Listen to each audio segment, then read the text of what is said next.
आप सुन रहे हैं सुबह संदेश मॉर्निंग वॉइस। आप प्रभु का दास जोशिया ब्रह्मा से वजन से बांटा जाएगा। न सोना न चांदी से मिली आजादी, न दुनिया के दौलत से मिली नजात। खलील का खून मेरी आखिरी चट्टान है, और मुझे की मौत तुझे देती शिफा।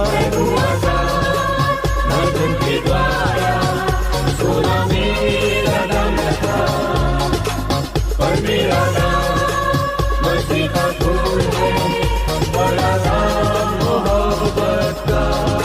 परमेश्वर का नाम की महिमा हो। मुझे सुनने वाला हर एक भाई बहन को जल्दी आने वाला प्रभु यीशु मसीह का प्यारा और मीठा नाम में हमारा प्यार भरा नमस्कार। आइए आज का मनन के लिए हम लोग पढ़ेंगे इफिसियों का पत्री 5 अध्याय उसका 18 से 21 तक। इफिसियों का पत्री 5 अध्याय उसका 18 से 21 तक। डाकर से मतवाले ना बनो, क्योंकि इससे लुचपन होता है, पर आत्मा से परिपूर्ण होते जाओ, और आपस में भजन और स्तुतिगान और आत्मिक गीत गाया करो, और अपने अपने मन में प्रभु के सामने गाते और कीर्तन करते रहो, और सदा सब बातों के लिए हमारे प्रभु यीशु मसीह के नाम से परमेश्वर पिता का धन्यवाद करते रहो। मसीह के भय से एक दूसरे के अधीन रहो।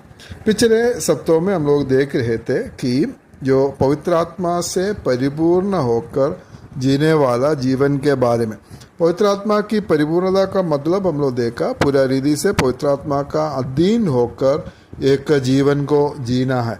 मतलब हम अपना इच्छा से नहीं है, पवित्र आत्मा का इच्छा के अनुसार चलना है, और उसको हम लोग देख सकते हैं, वो है पवित्र आत्मा से परिपूर्ण जीवन। और हम उस पवित्र आत्मा की परिपूर्णता में और उसकी भरपूरी में हम लोग जीना बहुत ज़रूरी है।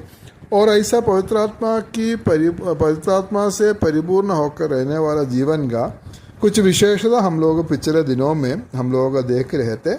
उस जीवन का सबसे पहला जो विशेषता है, हम लोग जो उसका 19 पद में हम लोग देख रहे थे, उस पवित्र आत्मा से परिपूर्ण होकर जीने वाला जीवन में क्या होता है, उसमें भजन है, उसमें गीत है, मतलब उसका जीवन में हमेशा आनंद है।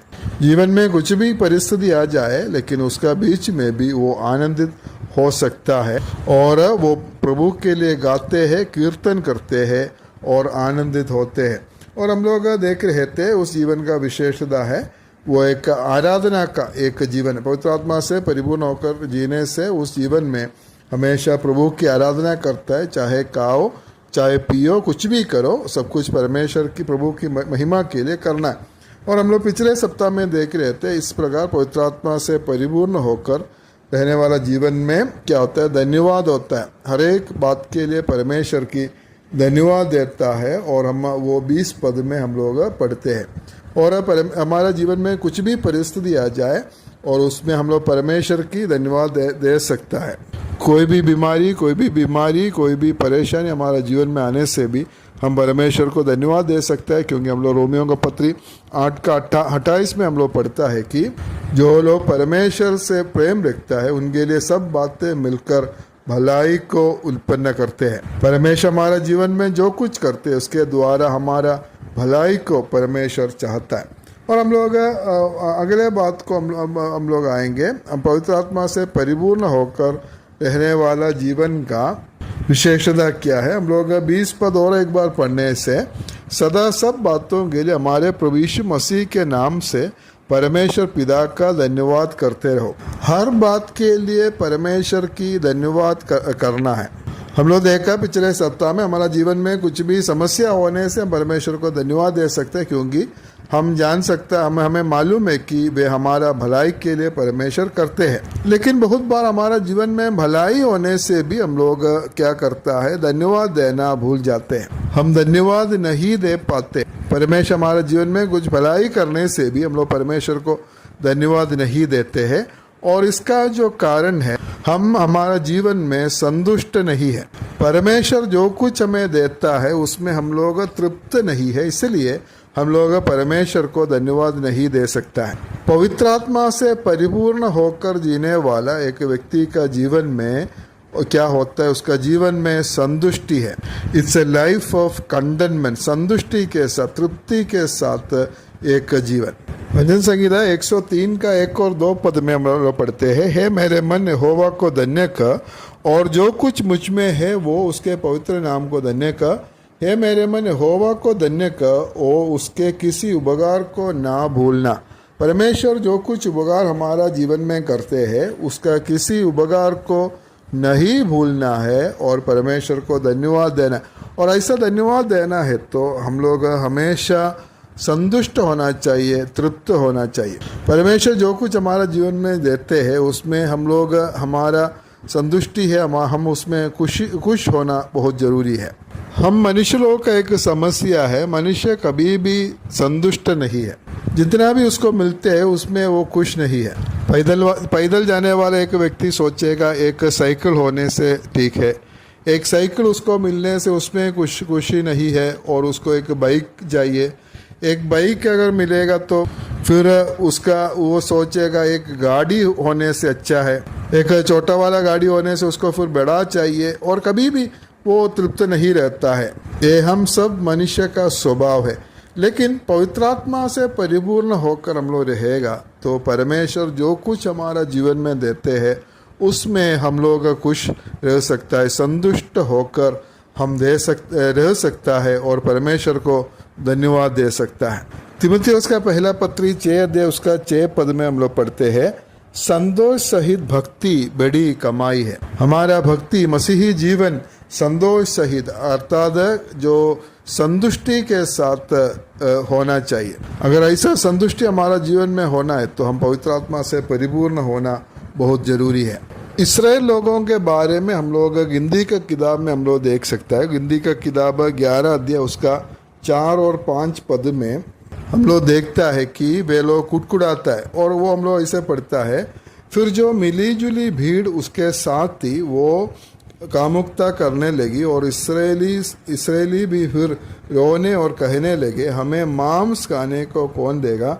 हमें वे मछलियाँ स्मरण है जो हम मिस्र में श्वेत में खाया करते थे और वे खीरे और खरबूजे और इतने और प्याज और लहसुन भी और 6 पद, परंतु अब हमारा जी घबरा गया है, यहाँ पर इस मन्ना को छोड़ और कुछ भी देख नहीं पड़ता है। इस मरुभूमि में उस सफ़र में परमेश्वर ये लोगों को खाने के लिए मन्ना दिया।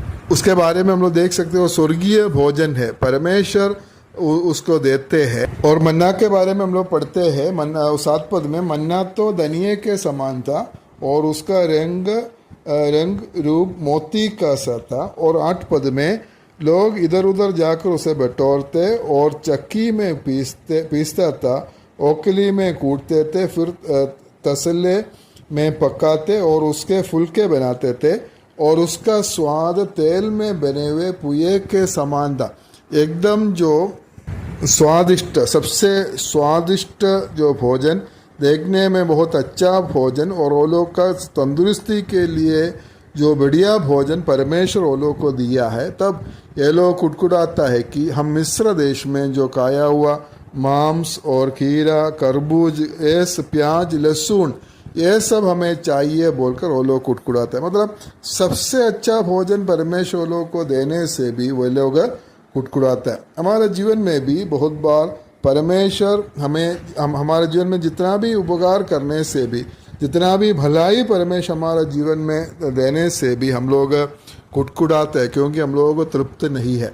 लेकिन पवित्र आत्मा से परिपूर्ण होकर हम लोग रहेगा तो परमेश्वर जो कुछ देगा और उसमें हम लोग तृप्ति के साथ हम लोग रह सकता है।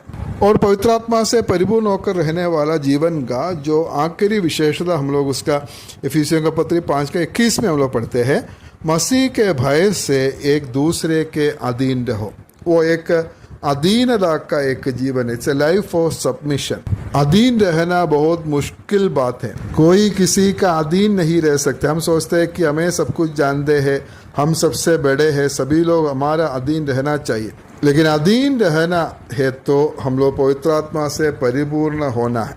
पत्रस का पहला पत्री 5 का 5 और 6 पद में हम लोग पढ़ते हैं, इसी प्रकार है नवयुवकों, तुम भी प्राचीनों के अधीन रहो वरन तुम सबके सब एक दूसरे की सेवा के लिए दीनता से कमर बांध रहो, क्योंकि परमेश्वर अभिमानियों का विरोध करता है परंतु दीनों का अनुग्रह करता है।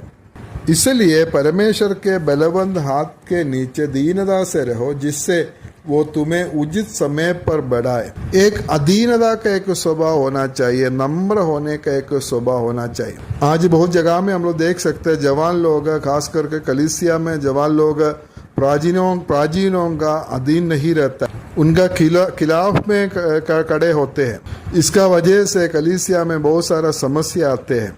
अधीन रहना है तो पवित्र आत्मा से परिपूर्ण होकर एक जीवन को जीना है। प्रभु हमें सहायता करे, सच में हम लोग पवित्र आत्मा की परिपूर्णता में, पवित्र आत्मा की अधीन में होकर एक जीवन जीने के लिए हम लोग कोशिश करेंगे। हम अपना मर्जी से नहीं, पवित्र आत्मा की मर्जी से हम लोग आगे बढ़ेंगे। प्रभु हमें सहायता करे। परमेश्वर का नाम की महिमा।